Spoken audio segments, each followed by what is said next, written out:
both of these teams are tenacious. A rivalry that's older than LCS itself. This game, it is huge. TSM had a slow start to the split. They have some redemption on their minds after a showing at MSI. Controlled game from Counterlogic Gaming. The start of the split going very well for them. You guys pretty much stomped that game, so. Honestly, when TSM plays CLG, both of us bring like our 110%. This will really show like who's the better team. Too many roster changes, too many different rosters. It's just stick there, that rivalry. I like all the CLG guys, but with all this hype, I really want to beat them. You want to come out strong and beat CLG like always. Polebuilter has so much to prove. He doesn't get the credit that he deserves. I think beating TSM is like the first step in him solidifying himself as like one of the top carry mid laners. Pride is definitely on the line here. We need to beat CLG. Last split on Winter Fox when we played TSM, we're all walking back to our rooms right next to TSM. They were like, oh, we're so bad. Saying that right next to the team that you just beat, that made me feel really angry. Kind of want to get some payback.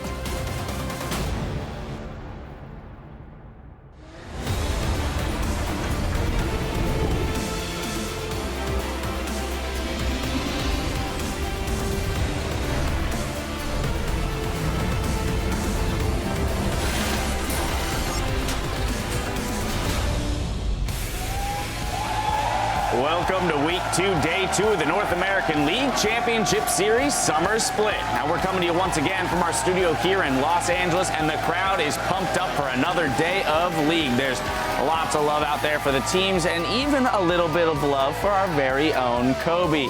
And of course, we've got a reverse Annie in the crowd today. Nice to see that.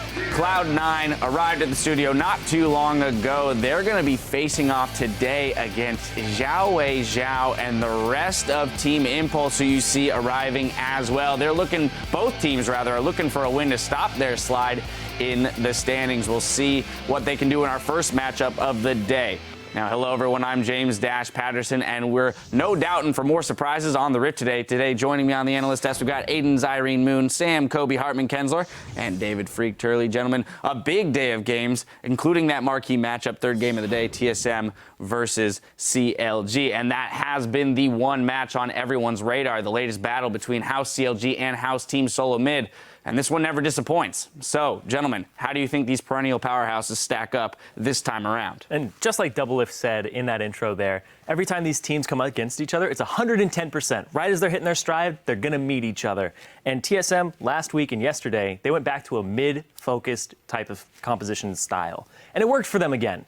It's great. They're going back to that. It's going back to their roots, start of the season. Good to see them pick up those wins. Now they're up against CLG, who they have a new mid laner. Polebuilter's in there, and they don't have to put resources into him. He's winning the lane. He's second highest KDA in the league right now at 24.5, and they don't have to do anything to Polebuilter's lane. He shows up for the team fights, and that frees up Smithy to go do whatever he wants. That frees up their shot caller, Zion Spartan, and Afromu to make really calm, collected plays across the map, and that's why this is just going to be a great match overall, because they match up so well in different places. Yeah, no doubt Polebuilter's going to come out swinging, looking for Bjergsen, but I'm really interested in the top lane, just because yesterday Zion had a hard carry game for CLG on his Rumble. He is number one in all of the LCS as far as KDA.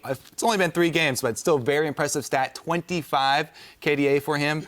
You know, Zyrus is, in the middle of the pack as far as top laners are right now. 3 KDA for all the top laners, but that's so stark. That matchup, CLG has shown that they are very willing to have a top lane carry. And although TSM have practiced that style, it has not shown up in the LCS games yet. Yeah, and certainly, I mean, CLG's solo lanes are very, very strong, and I think CLG can be considered the favorites in this match. But I think there's actually another strength here that it's funny because it's an old strength, but it's their duo lane here. Doublelift and Afromu are confident 2v2ing any duo lane in North America. We know the Wild Turtle and Lustboy aren't really known for the laning phase in general, so this is another pressure point that CLG can go back to old ways, crush the duo lane, and use those guys to win the game as well. And I also really like the new wrinkle in that, old power that they have, where Doublelift is willing to take the team-oriented AD carry, even into a Kalista matchup, and take Sivir into that. It adds a lot of versatility to CLG. Right, of course, CLG can pull a Fnatic and just, go send Zion Spartan, a.k.a. Huni, into the top lane and just, crush Dyrus, and that's fine. There's, I think, more angles of attack for CLG here. Well, yesterday we had a lot of discussion about power picks. With CLG on the blue side, TSM on the red side, how do we feel the advantage falls going into Champion Select here? It all comes down to what you value, and personally, I'm going to say the blue side has the advantage here. First off, you don't have to ban Ryze. You get to power pick that first if it's left open for you. And since they have 2 carries, and it's the solo laners, Zion Spartan and Poe Belter, you'll at least get a counter pick for one of them. And if you don't get a counter pick, then you're going to be able to get a priority power pick for them that you think is something very strong. And even then, you can be like, well, let's just put Poe Belter on something safe so Bjergsen can counter pick like an AP Kog'Maw or whatever. Yeah, that definitely is true. I always value red side a little bit higher when I'm playing TSM just because I want a safe counter pick for the mid lane to deal with whatever Bjergsen has. I never want to give him the ability to counter pick my mid laner, but that's a very valid point. Plus, all the historians in the audience will know that CLG blue side is the most important thing ever. All we have are blue side strategies, right? Yeah, exactly. Great. So we're back in season 2 here. Yeah, I think there is an interesting wrinkle as you're talking about Ryze first pick. Blue side allows you to pressure early game aggressive junglers. And that is something that can actually be a really big factor where jungle pressure is like one of the big strengths of TSM in that they can use Santorin to get Bjergsen ahead. So I think that's also like, 2 bans and a first pick on jungle could also be a very important pinch for CLG. And so you think that, because based on yesterday, we didn't see jungle picks pinched too often. Do you think that's a direction that CLG might go today? I mean, we saw enemy try and fail. Right, like enemy was like, all right, we're gonna first pick Gragas, and then Rek'Sai's still there. It's only good if you're actually pinching the pool. Right. So I mean, failing at Champion Select aside, I think it really just depends on the teams, right? We've seen teams screw it up. We want to see sort of what the strategy is. My first thought is maybe you try pinching the jungle if Ryze is already banned. If it's not, then it becomes kind of a weird toss-up. All right. Well, we have a few games prior to that matchup, but it's sure to be an exciting one. Over on Twitter, you guys were calling out a number of flashy plays from yesterday's matches. Our first comes from Team Dignitas against TDK. FFG Lord writes, that was a beautiful flash over the chain of corruption. Let's take a look. That forces TDK off of the base. 15 seconds on a Zingy. Still have some time to wait for him. Oh, he flashes over the chain of corruption, but Seraph goes in with the same idea. You can see here. This chain. Just nope. Woo! Thank you very much. Here's the shields. Yeah, Seraph jumps in after that, and everybody's like, we gotta save him! But no. Yeah, as someone who tries to make flashy plays all the time, if we assume Gabsy did that on purpose, sometimes it's just I want to flash Rune Prison you. I'm going to say he 100% did that on purpose. The corrupted, the ultimate was already in the air before he flashed. Yeah, so I think right there, what Gamsu's doing is as soon as I see Varus animate, I'm gonna assume it's the ult and just flash it no matter what. The guy could have piercing guarded me, would have flashed that as well, just because he's ready to flash Rune Prison the guy. But either way, it's a great play. Yeah, absolutely. Well, that basically turned what looked like a big run back for TDK into a win for Team Dignitas there. Our next up from Cloud9 versus Gravity, TL Moonbear writes, that flash timing by Keen was ridiculous. Here's your number 2. Fight begins. Buddy Fufu low on health, knocked up by Nautilus. Kill goes to Balls. Incarnation stays alive so far. Keen getting just evaporated. Pops the Zhonya's levitation, flashes out. Balls dies. Great flash by Keen. Keen jumps in. Remember, he's built to be a frontline TF. So even though Meteos caught him and he got the combo there with Incarnation, they still weren't able to take him out.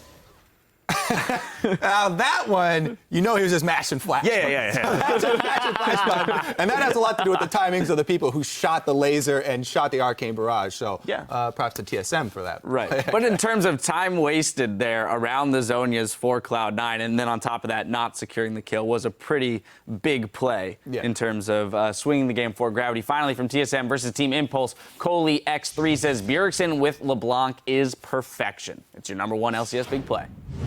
Dyrus here to help. Santorin is tanky enough, and Wild Turtle here to deal some damage.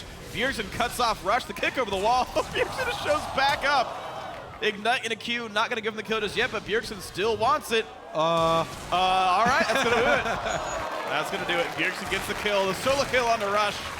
Yeah, what to do? I've landed my Q, but nowhere to go. All right. There are 2 total assists for TSM. It's really just Bjergsen and friends running around. It's honestly nothing for him to do. He's I hit it, but even if I connect, it's not an execute range, so run away. Should have queued Raptors, bro. You it was down. It was down. Well, then you shouldn't have cleared the camp a minute and a half ago. Yeah.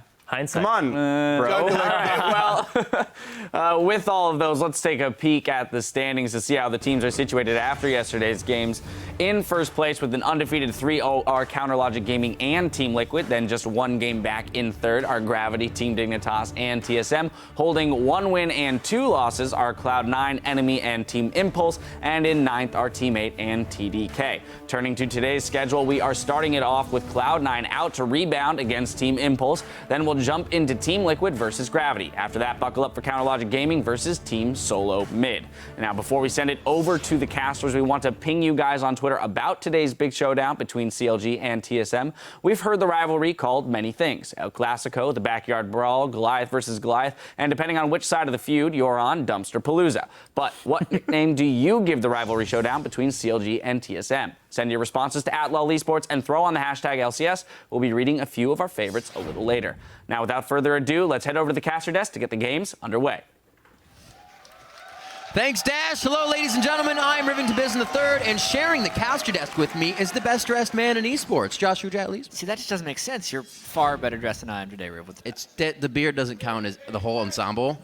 You just got it. You got it. Let's get down to business right now with our first match. It's Cloud9 versus Team Impulse. These are two groups that came into the split with a lot of hype and are now in a tie for 6th place with just 1 win. Yeah, it's true, Riv. Both Cloud9 and TIP, they did finish last split in the top 4. Yeah. So this is definitely a disappointing start. And the fact that they're both 1 and 2 and playing each other right now means that by the end of the week, one of them will be 1 and 3. So that's not good for either team. Looking at Cloud9, it does show that the loss of Phi has had a profound effect on the team's identity. You know, Incarnation, he's played Kog'Maw twice, Victor once, and even just from the champion picks, that's nothing like having High in the mid lane.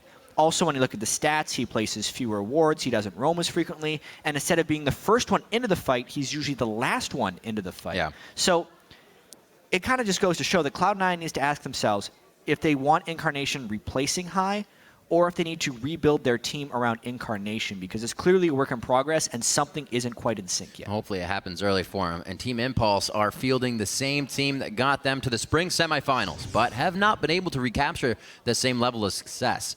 We've talked about how Impulse play with kind of a level of disorder, but instead of throwing off their opponents, it's been working against Impulse. Yeah, it really has. To be fair, though, Impulse has played CLG and TSM for 2 of their losses, but aside from that, they are a team that really count on getting an early game lead and then snowballing that advantage. But the problem comes time and again when they fall behind early because they haven't really shown the level of coordination to stage a big-time comeback. And that's been the problem so far for them this year. Maybe. Usually it's been their team fights, Shao getting a pentakill or something. But none of those highlights. You just need to light the fuse. Yeah. And Meteos shared with us Cloud9's strategy for handling Tip's chaotic playstyle. I think that we just have to play a really controlled style game against Tip because they love just going for stuff all the time. And if you can set it up so that stuff they want to go for is harmful to them and you counter it correctly, I think that the game can go really well for us.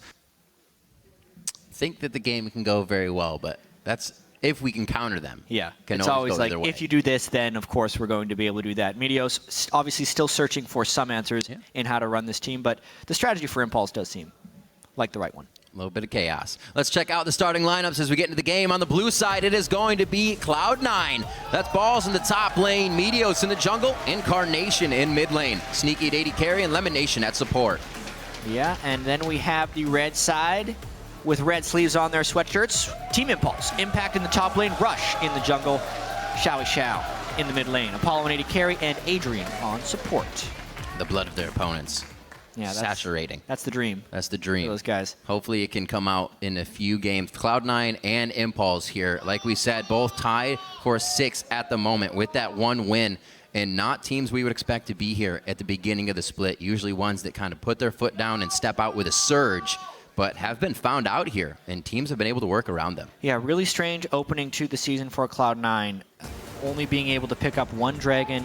They got destroyed by Team Dignitas and Gravity. 2 games that you would expect to be wins on Cloud9's schedule to start the year. And the win they did get had to squeak by Team Solo Mid in that game. Yeah, they gave up the first 5 dragons and still were able to win the game, which is a credit to their ability to play from behind and actually have shot calling without having High, but then it just hasn't carried through to any of the other games. Ban-wise as well, TIP found wins with Fizz mid lane and Yasuo top lane. but those have been banned against him in both of their losses. It seems like Impulse actually does want to play Yasuo, but they haven't had the opportunity for it since that game 1. Something that'll allow them to engage, get in the midst of a fight immediately, whether it's a skirmish or a full 5v5. They want it. Yeah, they want to be able to fly around, make plays. And once again, Fizz and Yasuo, as well as Alistar. So 3 champions that were victorious for Team Impulse in game 1. Fairly consistent bans against this team now. Seeing what everybody else is doing, and it's been working. Cloud9's going to use that as their first stitch against TIP here to try and get under their skin. One last ban for Impulse, and that will be the Rek'Sai from Meteos' side. That should easily equal the Gragas, but it also looks like it has swung a Rumble into a first pick along with Lee Sin. It pretty much dares Cloud9 to pick Gragas by banning away the Rek'Sai. Also, if Rush does want to play Lee Sin, he definitely does not want to play against Rek'Sai. So much of his early pressure can be negated by the Rek'Sai. Also, the fact that if he ever Sonic Waves Rek'Sai, if he's just burrowed, you actually don't connect the second part of your Q on Lee Sin, the Resonating Strike, thanks to Rek'Sai just popping back up out of the ground. Yeah.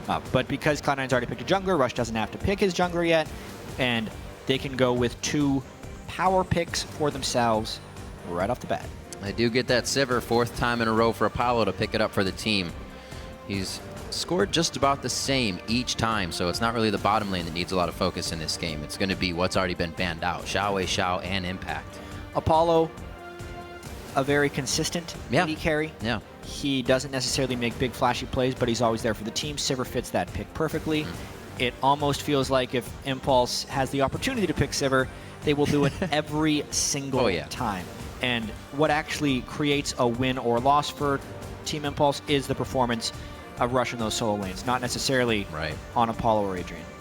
Well, they got their win when he was on Eve, striking fear into everybody on the other side of the map. We haven't seen too much more play of that since the first week of the LCS. A few bans to some teams, but not being on the Rift. Maokai and Nautilus going for a pretty tanky lineup here on the side of Cloud9, as it's already right back to Impulse. They didn't waste any time in those picks. Yeah, we got ourselves a tank team. Yeah.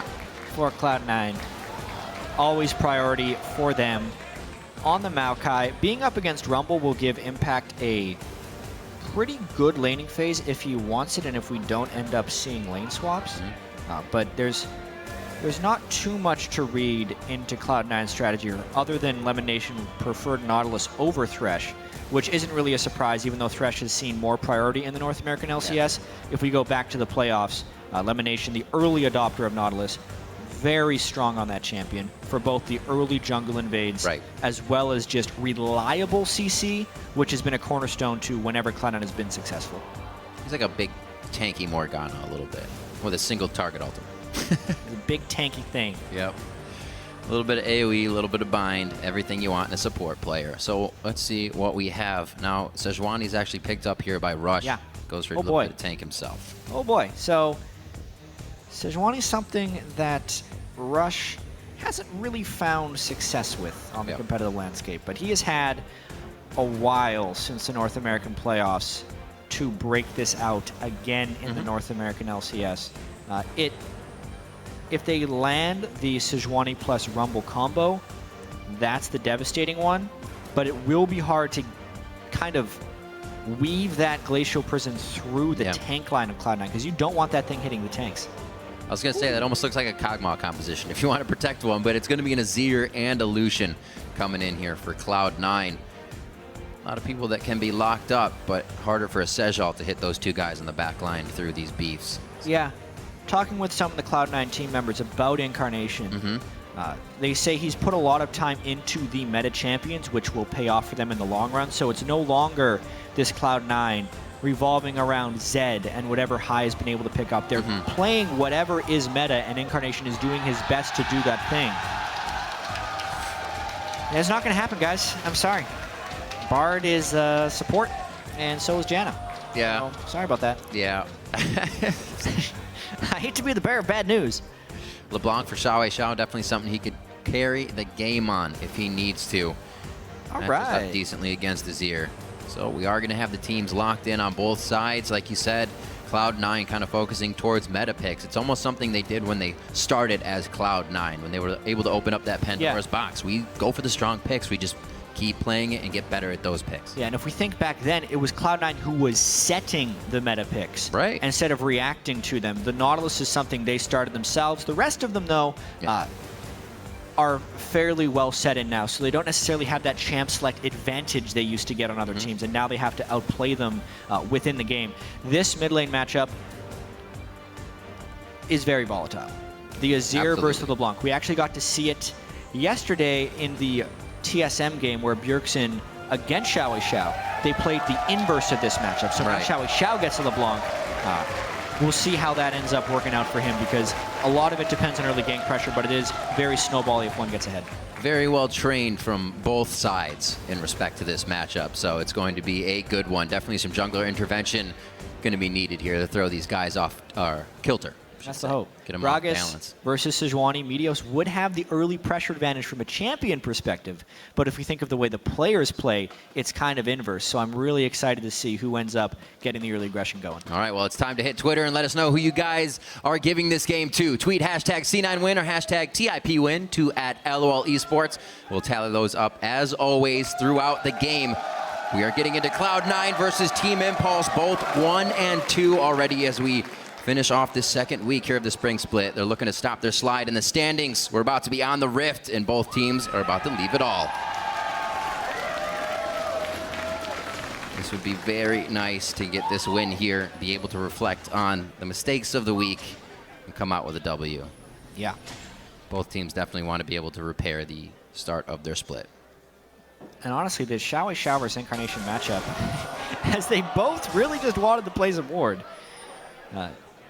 No real kill threat they could provide each other when they're running in there, so just trying to get control of that middle area. We'll talk about the lane matchup in a bit, because there are some definite level 1 shenanigans going on here. I don't necessarily like what Cloud9 is doing here, because they're 5-man invading and they haven't warded the back entrance to their own jungle, so they are getting deep wards into Impulse's red side buff, but they have no control over Impulse doing the same to them. It's just they don't know if that's actually happened or not. Whereas Impulse will know where Cloud9 has been. Quite a few of those. Oh, unless this ward sees them. I was going to say they placed down that base gate ward if they try to dive through that as well. A few more expended here. It's a lot of pings going down. Everyone's just trying to ping out exactly when the wards went down and how they can plan their movements. So this is really cute. Apollo and Adrian have snuck all the way in, and they pinged where the ward they think it is, so they waited until it died to make their rotation through. Apollo and Adrian really manipulating the fog of war here, so they try not to get spotted on their way up. So this is crazy, because normally if you get those deep wards right there, there's no way for the duo lane to make it into the lane unless they actually make it through the mid lane after the wards have timed out and run up there. Right. So when Cloud9 sees Apollo up there, they're going to be very surprised. Just like Balls is very surprised to see a Janna right now. Really clever ward manipulation there, and knowledge of the early game ward placements. You see the ping going down right now on the side of Impulse at their blue buff. I was just about to say, Jack, this is usually what we see Lemonation doing as he starts to now late walk up into the jungle to see if he can get any vision here or any knowledge of what's going on. Very nicely played here. We've seen a few things in the early game that teams are trying to switch up and throw the other one off guard. Especially against Cloud9. Gravity had a tremendous level 1 against them as well. Right move. I want to see how Cloud9 responds to this, because it looks like they're kind of out of options. Lemonation thought about walking up into the jungle to harass, but he was too late for that, because he wasn't expecting that formation just based on the spot of the AD carry. So take a very small advantage for Team Impulse from the start when they got to see where Cloud9 invaded, and then they just use that information to then mind game Cloud9, and it will give them a nice start in this lane swap. Wow. Incarnation putting the hurting on Xiao Xiao in the mid lane. This is going to give the rest of Cloud9 a little bit of safety, especially Meteos to do what he needs in the jungle if Rush is actually going to have to be taking care of Xiao Xiao here. He'll heal up for now, but good pressure. And Cloud9 actually starts to go for this dragon. Yeah. Elimination going to be here. They should be able to get it. Yep. Just fine. Very interesting choice here by Cloud9 to take the dragon. Because basically, if we compare this to what happened yesterday against Gravity, when there was no freeze in the duo lane for the opponent. Nice Dragon. Yeah, great Dragon. When there was no freeze for the opponent, Cloud9 tried to beat them to the rotation, but they were so far behind at this time, and the fact that the map was swapped around, that instead of trying to get the experience in this lane that Apollo and Adrian are farming, they just go straight for the Dragon. What that basically means is Cloud9 will be further behind in experience as well as gold because of that Dragon, but that will even out throughout the rest of the game as we get 15-20 minutes in because of the additive stat bonuses of the 6% attack damage and ability power. So therefore, Impulse does still have maybe an even bigger edge because Cloud9 took that Dragon right now, but that will start equalizing in the mid game.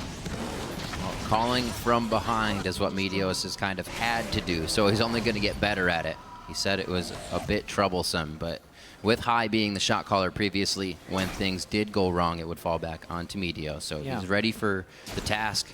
He's going to try to provide for the team here. Could be tough. See how Tip starts to pressure what they've had here in the early game. We're only 5 minutes in, and not too much has affected the lanes out of this jungle pressure just yet.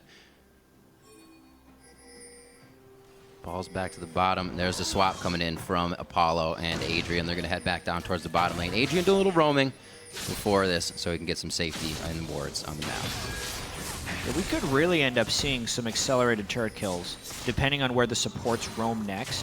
Whether the supports decide to stay in the duo lanes and try and shove down the level 3 top laners, or if they start roaming mid to try and tilt that matchup. As far as the effect of roam, Lemon Nation is much more threatening than Adrian right now. John is more about disengage and protection, whereas Nautilus can go and mess somebody up. Maybe we'll see a very late dive here. Big wave stacking, and Rush nowhere to be found. Oh, he did just... When they see that ward, Rush has to basically just rush up there and try and stop this from happening. Arctic assaulted right back in the other direction. Goes through on the red buff side as well, so he doesn't get hit by the tri-brush. Teleport coming in from Balls here. On to Impact. He goes down 4 in the top lane for Cloud9. First blood to Meteos. Yep. Nice reaction there by Cloud9, sending people up there. Rush was late to that spot. So was Adrian. So Cloud9 completely beats them that rotation. Impact can't get out in time. Now with that call, are you trying to just buy time and hope your team gets there? Or should he have just left? Yeah, basically, Impulse didn't have the wards there to know that it was happening until it was too late. Yeah. Because by the time he spotted the people diving him, he wouldn't have had time to teleport away. And the wave was so huge that he's actually okay dying and teleporting back right away, because that's the best Impact could hope from a 1v4 dive. Just a few steps ahead for Cloud9. Turn into a first blood 6.5 minutes in, so the Dragon as well going to be on top of that. They took out bottom turret, and the top may be theirs before Tip can grab their next one. We do see Apollo is still beaten down on bottom lane. He is just getting a lot of free farm to himself, but still even with Sneaky right now. Incarnation is putting damage onto Xiao Xiao still. Pink ward seen by Lemon Nation as he gets that roam on, trying to get some of that dredge line placed onto the LeBlanc. Going to be a tough gank for them, but they still want to at least blow his flash and rinse and repeat. Cloud9, 65 to 35% there. The fans definitely still backing the new squad with Incarnation. Yeah, now that level 6 is hit, Xiao Xiao can definitely get off a little bit more poke by ulting his W. You can see Meteos hover in mid, low mana for Incarnation here. Elimination is really there tough as well. spot to be in, to be that low on mana and Yeah. still try and stick in lane. You're putting your team at actually somewhat of a disadvantage if you can't trade back. That's why he's really conserving his mana right here. He actually has a potion. Maybe he's trying to bait in and engage with the guys being around him in that instance. Nothing coming of it just yet. No skirmishes to be had here early in the game. A top lane gank onto Impact is all they've had. He now gets the support of Adrian. And a little bit of damage trade here going in the favor of Cloud9 as they keep the pressure on this top turret, making it hard for Impact to get farmed. 25 to 25 for each of those top lanes. They're trying to use their level advantage right here to take down this turret. I mean, because they out-rotated for this dive, Cloud9 really having the opportunity to pull off some early game moves, since Rush and Adrian haven't been able to do much yet with any of their roam. I mean, the early game jungle pressure, Meteos being able to pick up first blood, but it's more about just the rotation and the positioning on the map that's got him this edge. Again, Rush spends some time looking mid lane, but doesn't even go for it.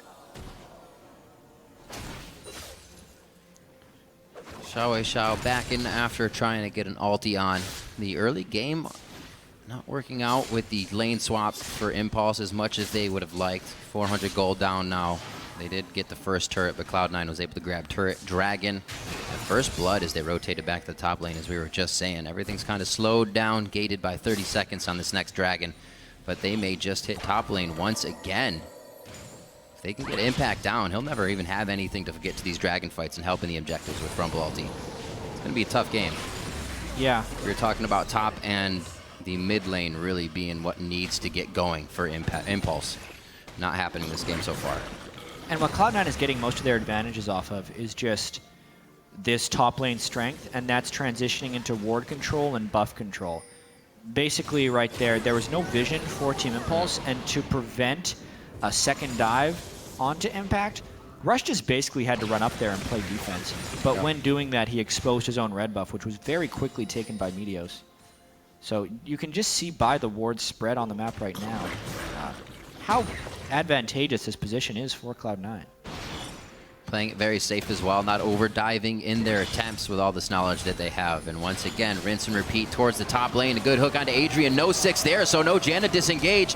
And just a 6 for Impact. He may use that ultimate that's actually already gone down right behind Cloud9. They're going to nicely take down Impact. No! That's stun up beautifully by Rush. A double kill, however, coming in for Sneaky. They do finish it off as he dives through and goes deep, but Rush doing everything he can this game, always pulled to the top side. Yeah, and he's always just a little bit late. Right. Meteos and the rest of Cloud9 are far ahead of Impulse in their communication right here, and that dive was just not even super clean by Cloud9, but by the time, it was actually really unfortunate for Rush when he threw out a Sejuani ultimate, because no one currently had the turret aggro to get trapped by the Glacial Prison, which then made the rest of the dive pretty easy. So now a turret advantage as well as a nice kill advantage, all thanks to just beating Impulse to the spot. You were saying a bit earlier, Chat, they were using that level advantage to just consistently push down the turret, and they had a level advantage as soon as they did that engage as well. A Monsoon probably would have stopped that entire engage, but Adrian's still level 5. Yeah. 3-0 now, coming up on 11 minutes into the game, and now a 2K gold lead here for Cloud9. If Meteos did say he kind of had some trouble calling from behind, these guys now have the advantage of calling from the lead. Incarnation back to mid now with the blue. Looks like he could put some pressure onto Xiao, who has not grabbed his yet. Yeah, Incarnation was able to complete Morellonomicon, whereas Xiao is still sitting on the components. Neither of these guys are actually going for the magic resist build.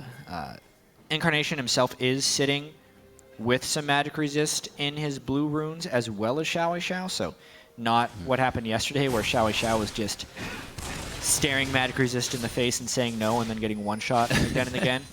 He has magic resist this time, but it creates a slightly more defensive early game. But then they just go ahead and build the offensive item with Morellonomicon instead of the Athenes. So this Dragon's been up for a while, but with Rush in the top lane, as well as Meteos, we haven't seen too much play around it. Looks like Tip wants to start that vision control once again. And we do see Impact in the mid lane here, so expect this is going to come to be quite quick. But this has kind of been the story for Team Impulse in the games they've lost. The crazy aggression and the playmaking that Rush was able to display last split, and we thought he'd be able to display this split thanks to him getting rank 1 on the Korean solo queue ladder in the small offseason. But aside from that one game on Evelynn, he's just not been able to make plays. He's tried it. He's played Evelynn, Lee Sin, and now Sejuani. Just a little bit slow to these things, and now they're just straight up starting the Dragon. Cloud9 does not have a Azir, so they are not contesting. Sivir ult coming down, they're trying to force. They should get Lemon Nation on this one. The rest of the team kind of gonna think I can help him, but they should not have thought that. Meteos could also go down. The teleport from Balls a little far away, and they are just walking on the red carpet. Equalizer coming in from Impact. On to Impact now. A great hit into the fight. That's gonna be Sneaky coming up with a few kills for himself. Balls as well onto Apollo. It only took a few seconds for them to get resituated for that one, but Cloud9's able to turn it around after Impulse looks for too much. Yeah, there was a big turning point in that fight when Equalizer hit at the same point as Monsoon. So Adrian and Impact not necessarily in sync. It right. neutralized their own Equalizer.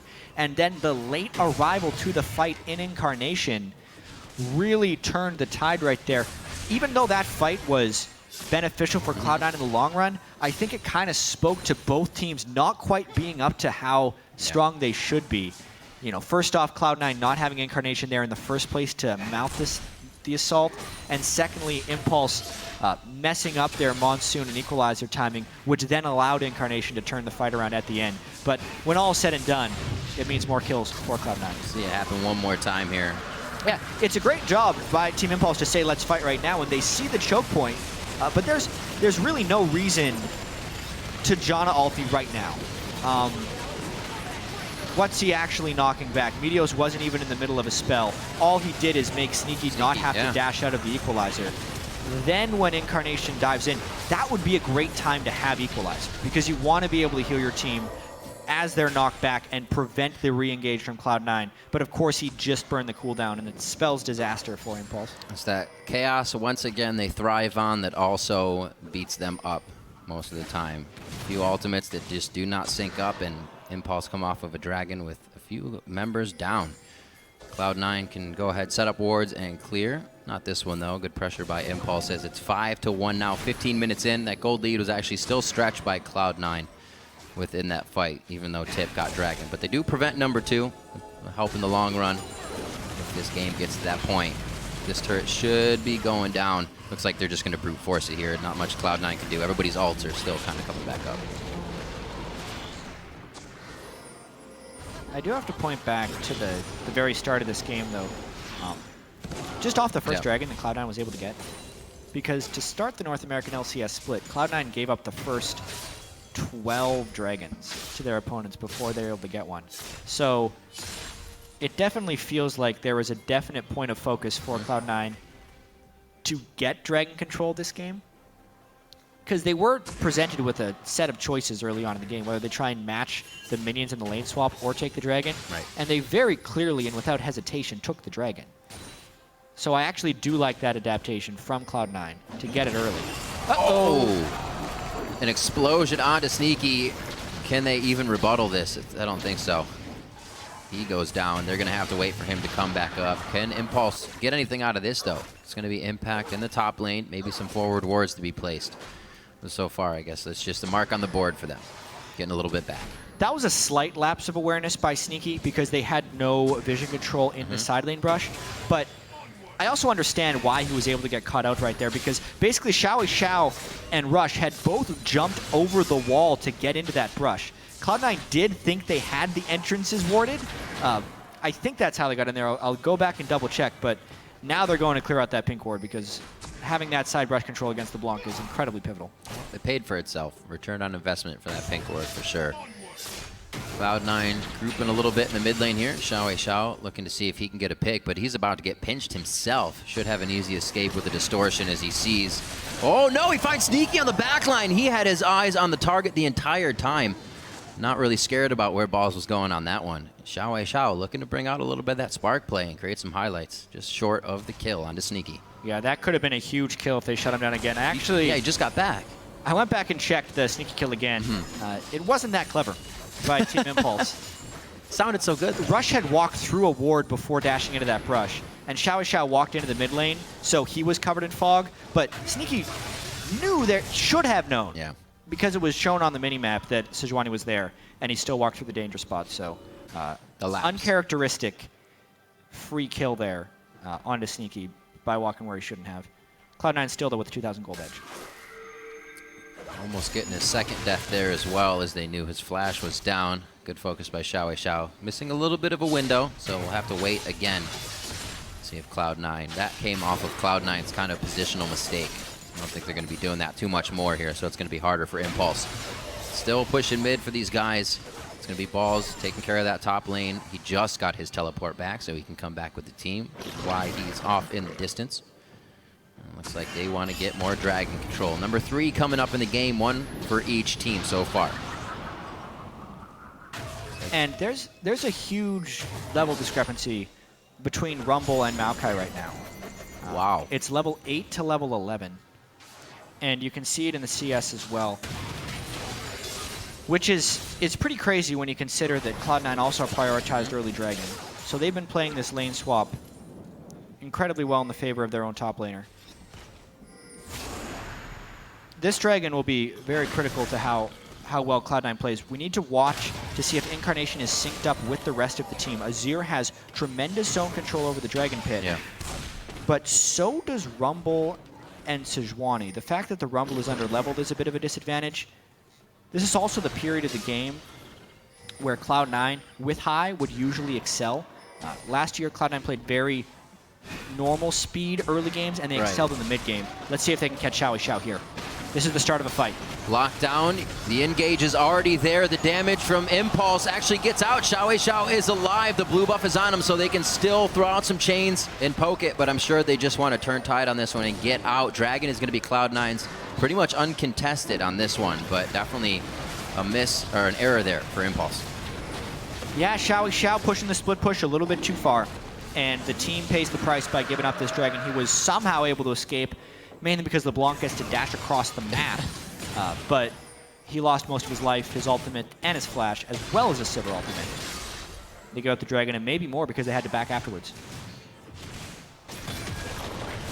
Those soldiers, so much damage to the turret being cast directly on it. They're easily able to take that down. And looks like it's going to be a back and a breather here for Cloud9 as they get some more items in the inventory.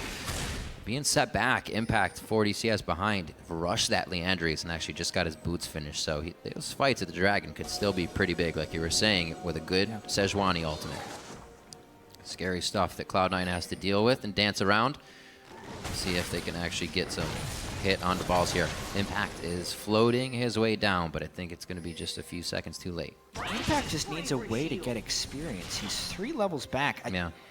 I don't agree with the way Impulse is sharing creeps right there. So Impact should have got that giant bottom wave, even if he's sharing it with Xiao. When you share experience in League of Legends, you get a bonus multiplier. One person taking experience, if you think of that like 100% experience across people. If 2 people are there for the minion wave, it's around 130% experience. So sharing experience, by its nature, creates more experience for your team. So you should actually almost never solo take a wave. You should almost always duo take a wave to level up faster, especially when you have someone so far behind the curve like Impact, who missed out on that huge wave entirely. Xiao mopped it all up. Now they have a level 13 LeBlanc, but still not a rank 2 ultimate on Rumble. That would be nice right there. Impact throws it down. Rushes right in the front of this one. Can they even get anything on it? You saw Apollo use the Sivir ultimate to get everybody out. Sej still forced to flash over the wall, and I was going to say, they're doing all of this so Xiao can allow them to create pressure, and they're still being pressured, but he does come up with a kill for himself here. He solo killed Maokai. I didn't think that was going to be able to happen, actually. I guess that's why you take a whole wave of minions for yourself. Yeah. He just blew him up on the side of it, so that's actually not a disastrous change for Impulse, but that's only thanks to Xiao creating some split push pressure. Balls will, once he picks up Magic Resist, you might be able to deal with that a little bit better. Be careful, low mana here. Cloud9 trying to get just a little bit more out of these instances. And they're going to head back once again. Let's see this fight in the bot lane. Oh, so he was a little hurt, but he still even had the... Oh. He was window shopping for the fight with that teleport on. Yeah. Unfortunate. He was definitely thinking about where he could TP into because Cloud9 had such strong ward control in that red buff of Impulse, but no ward control where Xiao was roaming around. Good forward wards by Cloud9. They have all the vision they need on the top side of the map. But it looks like Impulse is going to start heading down towards the bottom side once again, hopefully trying to use the Xiao split push. Actually, Impact's able to get his own in the top lane now, so it's not going to be too bad. Looks like he's got a wave and a half that he'll get safely here. He's still not level 11. That's true, not even second level ultimate there. Such a key breakpoint. Now he just hits it when he finally gets that own bit of experience. Next fight may end up being different for Impulse since Xiao was able to get that kill and they finally hit the Rumble breakpoint. Once again, these teams are both fairly well set up for Dragon fights, except we haven't gotten to see a straight-up Dragon fight because no one's been cohesive in their rotation so far this game. A skirmish for one member, then a team has to back off. Yeah. Incarnation definitely having a much better mid lane game by himself here. Those games of Kog'Maw and Victor seemed like he was a bit too measured in his play, but with the soldiers being able to stay back, he's not afraid to kind of put himself a little bit closer here. We've already seen that in a few of the Dragon engages that they've had. And now the team once again trying to pressure the mid lane. Xiao back to the bottom, may have to call more pressure, but the team of Cloud9 may use this to fight. Yeah, they're actually kind of trading sides of the map pressure-wise right now because Cloud9 has ward coverage in the red buff of Tip, and likewise, Tip has ward coverage in the red buff of Cloud9. And there's no one who can really deal with the LeBlanc 1v1. So therefore, Cloud9 actually has to make some pretty risky decisions right now. They're the ones losing the split push battle, but winning the team fight battle. And we're seeing those two forces fight against each other in this game right now. Well, here comes the side swipe from Xiao. They know he's coming, but they may actually just still try to take this fight off the chase. All it takes is Lemonation and get in range of his ultimate. That's what happened last time to crush Xiao. So the pressure works to pull him off of mid lane. It's just a game of tug of war now, really, between both teams. Who's going to get the better engage as they're pulling each other around in the rotations. Luden's Echoes have been finished for the AP carries. A little bit more burst for them to add into the fights. Infinity Edge is going to be for Apollo with the Phantom Dancer. Sneaky went for the Static Shiv this game, so a little bit of damage difference there. Yeah, a bit of a lapse in pressure here for Impulse, which is why Xiao has to back away. Mainly Impact ran top lane, so he has teleport threat but no immediate threat. And instead of pushing mid lane, Cloud9 decided to go chase after Xiao. So we're basically just seeing these teams neutralize each other's strengths in preparation for this next Dragon fight, which could result in pulling people together. Cloud9, though, does have what seems like the stronger team fight right now, especially if Incarnation can position properly on his ear. Here comes Tip, though. Big Dragon fight. Xiao in for a little bit of vision. Two-man ultimate. Sneaky's actually on the front there. Now he's forcing the Dragon Pit, and Dragon's attacking him. A good hit from Apollo takes him down. Now onto Incarnation. Apollo is just chucking the boomerangs. He gets a double kill on the priority targets of the fight. And now it's Xiao who's still alive, and he's going to be hitting up more teammates. Nice, or rather, opponents, I should say, taking down Meteos. Wow. All the members of Impulse come out alive on that. Yeah, Impulse just completely changed the game with that fight. Rush was able to walk into basically melee range of Lucian and land a Glacial Prison, which then was comboed with the Rumble. That's the combo they've been trying to pull off this entire time. Liandry's 2 ranks in Equalizer Rumble with a giant Sejuani ultimate starts that fight off in a big way, and there was no way Cloud9 was winning that fight afterwards. There was no zone set up by Incarnation's Azir to stop Rush from walking in, which is why that fight was so one-sided in the side of Impulse. They just took complete control of this game with that. It's like the dash-in from Xiao confused them enough for Rush. Look at this. Waltz in. Incarnation has to control choke points on Azir. If anything, if Cloud9 is going to force this Dragon as 5 people, Azir has to be in the back of the pit so he can prevent the entrance. Impulse can run in for free. Incarnation isn't zoning anybody off with those spells, and Impulse just walks away with the complete crushing in a team fight because the front line wasn't being aligned. They were just being dudes spread across the map. Allows Sneaky to die almost instantly. Xiao gets free reign over his targets. And yeah, they get the Dragon after that as well. Baron Dragon and a big team fight win. I get a little credit to Adrian there. Nice monsoon during that shifting sands to keep our Incarnation completely on the outside. Great plays all around, and that's why the entirety of Impulse stayed alive that fight. Coming out strong. They are biding their time, getting pushed in by Cloud9, but they knew Xiao had the upper hand. Always split pushing, roaming back to peel the pressure, and now back to getting that split push on. We'll see if Impulse can now work off of this and start to get that mid lane pressure on. Yeah, and Xiao's hit a huge item power spike here with his Void Staff as well. Yeah. He was already killing balls, so now the magic resist he puts in is being shredded through by the Void Staff, meaning he can still crush him in that split push. There is still no one to deal with Xiao, but now he has Baron-empowered minions, and the team fight threat has hit its point for Impulse. Still no zones being set up by Incarnation's Azir. Once again, something is just out of sync for Cloud9. The team cohesion has not built up yet. They had the early game shot calling this time, but instead, where Cloud9 thrived the most in the past, in the mid game with a lead, Cloud9 has lost that lead pretty substantially, ballooning to a 5,000 gold deficit now. Things not working in their favor. Usually what we just saw is where they come back. Cloud9 excelled in team fights. Very calm communication, one guy chatting after the other, not chaotic, and they come out on top. And it's where it's not only they'd come back in games, they'd crush people in games. Yeah. If we think back to 2014, in the summer split there, I know it's kind of going a far ways back, but it's a very relevant stat. They were the best team in North America. If they had a gold lead going into 20 minutes, they won something like 16 of 17 of their games. They almost never gave up those gold leads. This time they had a Dragon advantage and a gold lead and a kill lead and a good tank line for some substantial damage dealers in the back, and they were spread out. They allowed Impulse to create chaos on them, and now again Cloud9 has to play heavily from the back foot. Heavily from the back foot. I was just looking at Adrian, who's going to keep them on the back foot now. Ardent Sensor, along with his Talisman of Ascension. Is that our first in the LCS? I don't even know. I think we've actually seen him. So Ardent Sensor was changed recently. It now not only grants attack speed, but it grants magic damage on hit for 6 seconds. 30 magic damage on hit for 6 seconds. You normally don't see it because for a couple hundred more gold, you can buy a Mikhail's. Right. Which I guess they trust Apollo's ability to spell shield at this point, and they just want him to rip people apart from the back line. Well, it only took him a few hits to take down Incarnation once he found him with those auto attacks. Didn't even have to really get a boomerang in.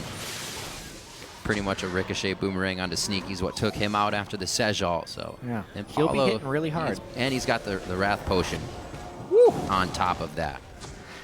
Playing with fire. Yeah. Just a little bit. And the worst part is the rest of Impulse was there ready to defend him. So as soon as Xiao was back to base, Cloud9 could have Righteous Gloried right in there for a team fight. They have two of them and probably just taken the fight. Yeah, double Righteous. But they didn't see him go back, so they didn't know that. Did they see him go back? I'm not sure. Didn't look like it. Might have been just. There's a ward in that brush right now, but I feel like that ward was. Oh, you're right. It only looks like it has. It was probably placed afterwards. It was after. Yeah. That's what happened. You are correct, sir. Impulse now back on Cloud9's side of the map. It was the other way around for the first 20 minutes of the game here. And like you said, Jack, quite interesting. Cloud9 fell behind with that early lead at 20 minutes, having more gold and still not being able to control the game. It's the opposite of what we'd expect from these teams. Yeah. Pre-15 minutes, last split, Cloud9 had the lowest kills and deaths of teams because they played very subdued, and then they had some of the greatest differentials in kills over deaths between 15 and 30 minutes. Impulse was the other way around, where they had incredibly bloody, good, higher kills than death, 0 to 15 minutes, and then all chaos broke loose in the mid-game. Impulse, tons of kills, tons of deaths. This time, though, it's the controlled early game with Impulse coming ahead in the mid-game. Just... we got new teams now, it seems. To add on to that, the past 30 minutes, Impulse, again, excels in kills. Well, I wouldn't say again, but they start to. They figure out the game. They get into their fight mode, which usually would be tough against Cloud9, the team that pretty much played together for over 100 games, came through challenge together. That's a lot of synergy to lose, especially when the voice is the one that stepped backwards. So Impulse's best chance now with that lead. To take down Cloud9 to stop their fall in the standings. Very close to getting impact there. Luden's Echo proc along with that soldier. But immediately, Xiao all on his own in that bottom lane. He makes Cloud9 come back right away. He might even get enough damage down to take this turret out. This is back to what we used to see from these guys. Whether he was on Kassadin, he does this on the Yasuo, now on the LeBlanc.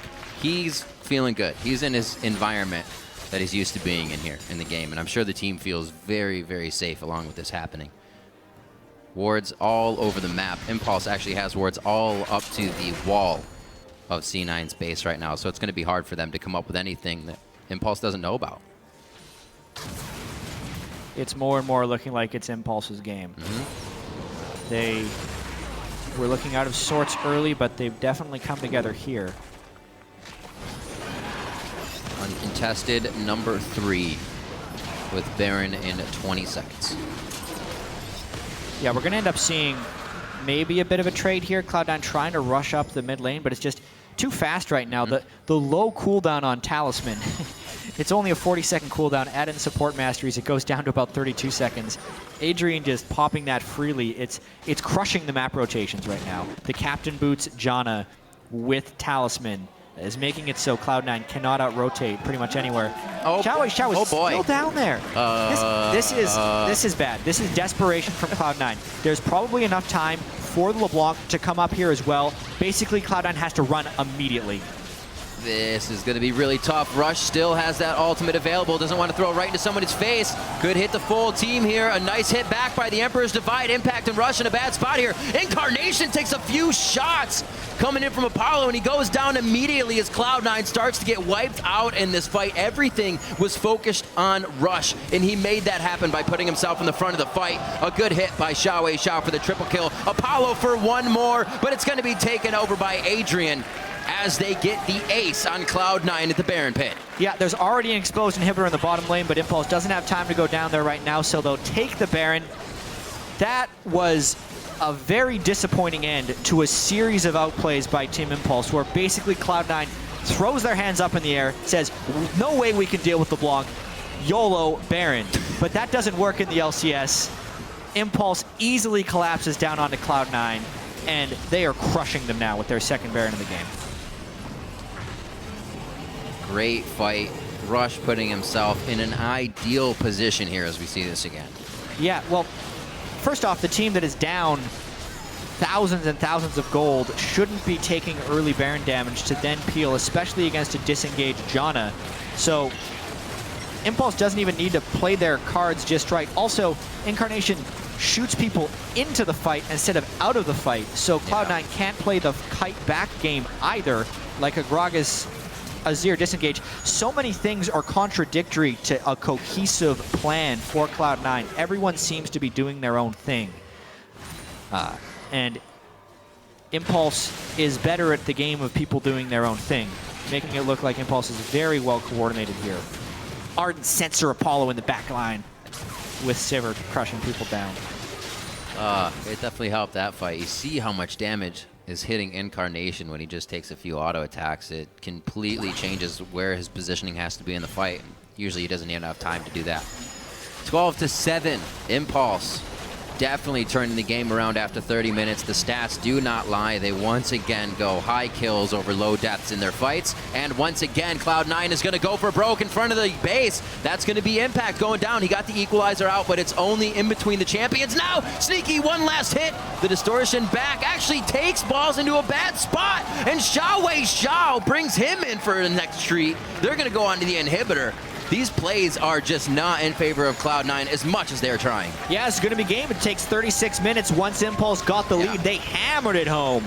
Much better performance from Xiao. 66,000 to 53. A very good 8-0-5 LeBlanc from Xiao as Team Impulse take down Cloud9.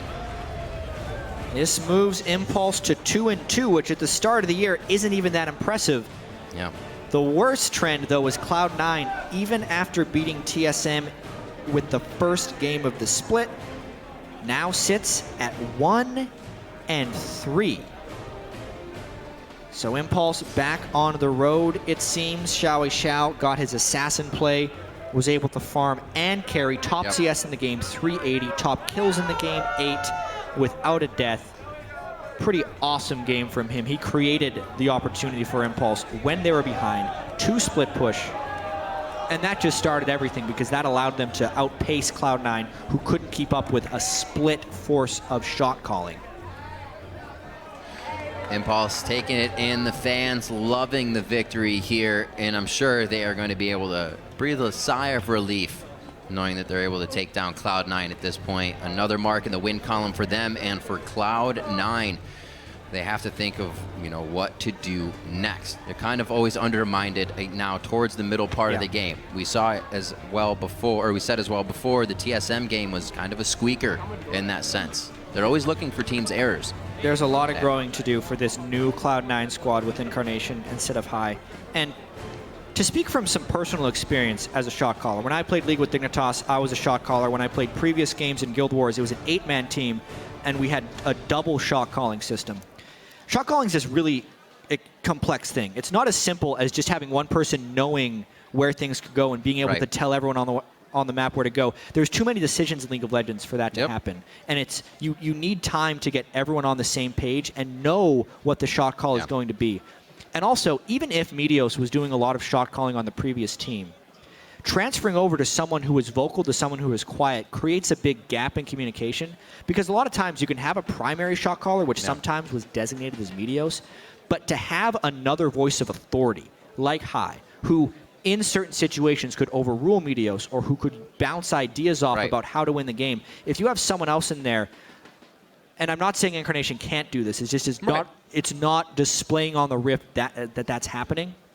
Unless you have someone like that with a high level of trust, especially in split push situations where you need to have a lot of back and forth communication, without having time for that to set in or trust for that to set in, or people that are vocal enough for that to happen, you're going to run into some big issues. And that's what's starting to look like is happening with Cloud9. Absolutely. From my personal experience in that sense, real quick, second guessing is the thing that tears that apart as well, and that's one that stems right from that, second guessing your calls. To see what the pros have to say on that match, let's send it down to Kobe, who's with Team Impulse's support. Thanks, Riv. That's right. I am here with Adrian after their victory. Congratulations. Now, a lot of people always talk about chaos when you're talking about Team Impulse games. I want to know, what is the communication actually like, in game for Team Impulse? Just fighting. Like, Xiao always wants to fight. So it is chaos. All right. Now, the preparation that you guys have coming into the games, though, preparing for lane swaps or level 1 stuff like that, what is the preparation like for your team? How early do you guys start that? We started usually the day before, actually. And it's we have a special plan for each team, and Rush does most of it. Rush is the mastermind. He's the mastermind? Mastermind, yeah. All right. Well, you guys also, as a bottom lane, not a lot of people talk about you guys when they're talking about Team Impulse. You get overlooked sometimes, especially with a lot of the hyped bottom lanes in the North American LCS. What do you think is your biggest strength that you guys bring to the team? We're consistent. We never lose lane, but we never win. But we don't need to lose. We don't lose. That's a good thing to bring. Never lose lane. All right, we are going to send it back over to the guys at the desk. Thank you, Kobe. Now tip 2-2. Cloud9 1-3. Not the best start for them. Looking at how this developed, though, Xiao picking the LeBlanc into his ear, which is the reverse of the matchup that he had yesterday against Bjergsen, works out much better for him this time. So it seems like having that more aggressive, assassin-oriented champion that allows him to put that split push pressure on the map is more where he wants to live. I mean, that's always been Xiao's style. I mean, we're looking at the bans against TIP, and it's Yasuo and Fizz, and it has been for the last 3 games. These are the things that Xiao plays. Remember, last split, he had a great win over TSM where he played Kassadin. That's the type of champions we see Xiao do well. And as much as people say, well, the meta is team fighting mages, if your team functions playing things off meta, I realize LeBlanc is common, but stay with me here. But if you're playing these more individualistic champions and that works for you, then great, stick with it. And I think that's a very good thing for Team Impulse overall. Yeah, I know he wants to play the Azir though, and have more team fight coordination. Like I said, I ran into him in solo queue, and I was like, "Why are you in my ELO?" He's dropped 200 points from playing Azir and losing a whole bunch of games. Yeah. I was like, he's definitely trying to learn this champion and pick it up so he can expand that pool. And that makes sense. I mean, TSM tried to do that last split as well, where they're like, all right, we realize all these things work, and we know Bjergsen, Karras, and LeBlanc. Let's learn Lysandre. Let's learn these other things. So I understand the growth aspect of it and want to do other things. And I guess you can balance sticking with your identity versus learning other ones. Yeah, I think what it ultimately does is it calls into question his pick yesterday, as opposed to taking the Kassadin, because you pointed out Kassadin fits into that wheelhouse of how Xiao wants to play. It was available to him, would have been a fine pick in that scenario, didn't go with it. So more so, his pick today is a comment on yesterday than today itself. Sure. As the game develops, though, one thing I want to point out here is that Cloud9's early game did seem much better, was much better, not seemed. It was much better than it has been in the last few games as they got out to an early lead. They secured their dragon. They dealt with this split push the lane swap pretty well, got those early turret dives. And the level 1 from Cena overall, and just sort of like the first 5-ish minutes of the game, looks like a standard rehearsed level 1. Like, you and I played on a team together, and like, I would just go watch LCS VODs, look at everywhere the jungler and top laner went, and be like, okay, we can literally just copy CLG's jungle route and take a dragon and kill a turret. And like, we rehearsed that in like 5v0 games, and it's good that C9's clearly able to still do that without high in there, like they've learned like other level 1 setups. The question still comes in, like, what happens when people gum up the works, right? TIP didn't do anything special compared to like what we've seen like Gravity do, where they had really awesome level 1s where they counterplayed it, and so that's still something you've got to see tested from C9. There's also, once you get away from the routine and you hit that mid game, which TIP kind of has a really bloodbath type of style, and C9 more controlled. C9, they're kind of falling away from the controlled style. Like Meteos, he seems like one of those guys, and like you said, we played on a team before, where I'm also like that, where at the beginning of the game, I will know what to do, but then as the game pans out, you're like, okay, I'm a resource that I need to be directed towards. Like, do you need me top? Do you need me bottom? I'm not going to ask you, please call for me, right? I'm going to farm camps. I'm going to look for things, sort of. But what are you on the same page with me as? And that's the communication that I think they're lacking, is Meteos stepping up as the shot caller. How much is he tapping into his laners? How much information is everybody giving him that he can work off of? Because he seemed to be a resource type player when Hive was around. Now he is. Yeah, he's got to be proactive. He needs resources into him. Right. Exactly. And we see some of that breakdown of communication 26 minutes into the game here. We're going to pull up our replay. Freak's going to take this one away, but around the Dragon Pit, this is the turning point of the game. And exactly. This is a big lead for C9. They're starting the Dragon. Impulse are like flooding in. The teleport's coming in, and C9 needs to make a choice. They've got enough engaged with Nautilus and Gragas to pick one side of the fight and go for it, but the problem is C9 lets Impulse do what they want. Shao pokes, okay, Impact's on one side, the AD carries on the other, Incarnation peels out and gets himself surrounded, and now Impulse can just collapse into the C9 team that never did anything. Despite the fact that C9 have the wards despite everything out, a bunch of great AoE damage comes out, and Incarnation is supposed to peel for Sneaky, ults after Sneaky's already dead. Apollo simply sidesteps it, gets out of soldier range, so Incarnation can't even fight back. And this is C9 not having the, 4 seconds ago should have been the proactive call to say, we're going to peel off and go on this guy. And with Nautilus and Gragas, you can kill a Janna, or you can kill a Rumble, or you can even pile dive on the Sejuani if you really want to. But none of those calls were made, and they sat there going, oh crap, it's too late. Yeah, and you can see from Incarnation, he didn't even have a soldier out until Janna had ultied at that point. He didn't prep the fight at all. He wasn't in position to, because Apollo was right above him threatening. If he does stop to place a soldier at all, he'll get some auto attacks in there. And then his contribution to the fight was WQE, I get knocked back by Janna, I R, and then I have to walk away and die.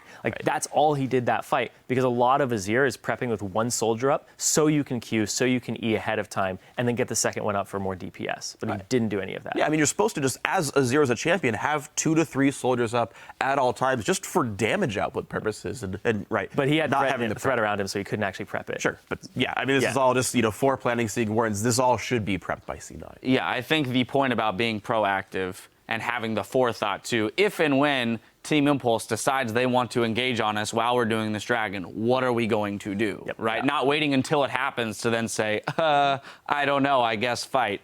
But that continued to plague them throughout the game. Now they lose the dragon, they lose Baron off of that as well. It's a huge gold swing for Impulse, and that's where it just seemed like they were entirely lost on how to find their way back into the game. Yeah. There was a call that I actually will defend. I know Jack didn't like it on the cast, and I know a lot of people are going to give me maybe flack for this one. So I want to first preface by saying I don't like results-driven analysis, meaning C9 lost when they went for Baron. Clearly, it was a bad call. I think the Baron call from C9 when they tried to get back in was the only choice they had left. No one could hold up to the LeBlanc split push. They had a non-TP champion on the wrong side of the map. Going for Baron was the right choice here. It just simply didn't pan out because, well, you're already behind. That's going to happen sometimes. Anyway, we got to see glimmers of Meteos making a good call with his team behind, right? We've seen now C9 do a good job early game. We've seen them actually hold up in lanes for once. Okay, a bad dragon call, but they even made a good comeback attempt. We're seeing some growth for this team. They are still losing, but as far as that specific call goes, I liked it. Yeah, and I want to talk about some TIP growth too, because Xiao's split push, that's something he's always done, on Yasuo and things like that. On the LeBlanc, and then solo killing balls while he's TPing and getting kind of that lucky kill where balls didn't look like he was looking, and the chain right when he started it was really big, because then he got turrets off of that, he got pressure, he got more gold in his inventory, and he helped open up the map. He got an inhibitor by himself. Yep. That's a big thing there, and Xiao's the guy, it's sink or swim, like what's happening with him. He waxes and Finally wanes good with game. basically the day. So finally a really good game from him. So shout outs to that. Yeah, 8-0-5 applied a lot of pressure there. He's a person we've been looking to really step up and bring Tip to the next level. Now looking ahead to our marquee matchup, CLG has arrived. They are in the house. Here they are just a few minutes ago, heading into the studio, warming up for their big game. I'm sure Double Lift, Afro Moo are going to be a big part of that victory if it comes. And next up, Team Liquid, though, they will look to extend their hot streak when they take on Gravity in our second game of the day. A lot of action coming your way, and it all continues in just 3.5.